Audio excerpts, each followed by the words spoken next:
નમસ્તે, જય શ્રી કૃષ્ણ. અત્યારે ખૂબ સરસ ઠંડી જામી છે.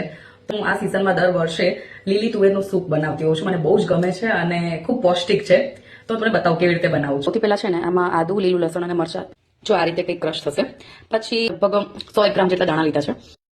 આવું કંઈક ટેક્સચર આવે એ રીતે એને પણ મેં ક્રશ કરી લીધું છે. હવે બનાવીએ સૂપ. ગેસ ચાલુ કરીને ઘી એડ કરીશું. થોડું ગરમ થાય પછી ચમચે લીલું લસણ લીધું હતું સેજ આવું સંતળી ગયું છે.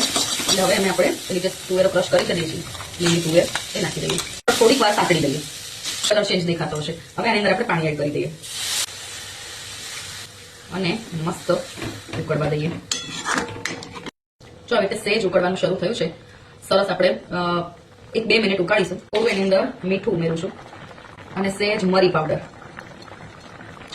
જો હવે સરસ એકદમ બની ગયું છે. આવું કંઈક એની કન્સિસ્ટન્સી છે. થોડું જાડું પાતળું આપણે આપણા ટેસ્ટ પ્રમાણે કરી શકીએ અને છેલ્લે ગેસ બંધ કરીને લીંબુ નીચોવી દઈએ અને લીલી તુવેરનું એકદમ પૌષ્ટિક સૂપ તૈયાર છે. લેટ્સ સર્વ ઇટ ફોર મી.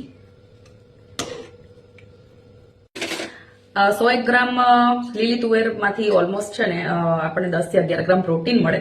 અને જે લીલું લસણ છે અને આદુ મરચા આ બધું જ હેલ્થ માટે ખૂબ સરસ છે. ફાઈબર્સ પણ ખૂબ સારા પ્રમાણમાં મળે અને કાર્બોહાઈડ્રેટ્સ ખૂબ ઓછા હોય છે. એટલે ડાયટિંગ માટે પણ સરસ છે અને હેલ્ધી રહેવા માટે અથવા ઠંડી ઉડાડવા માટે ઇટ ઇઝ સુપર યમી. તો જો આ રીતનું સરસ ટેક્સચર છે. થોડુંક તમારે હજી પાણી એડ કરવું હોય તો કરી શકાય, પણ મને આ ટાઈપની કન્સિસ્ટન્સી ગમતી હોય છે. સો હું આવું જ બનાવું છું અને ખૂબ ટેસ્ટી છે. જરૂરથી ટ્રાય કરજો. Thank you.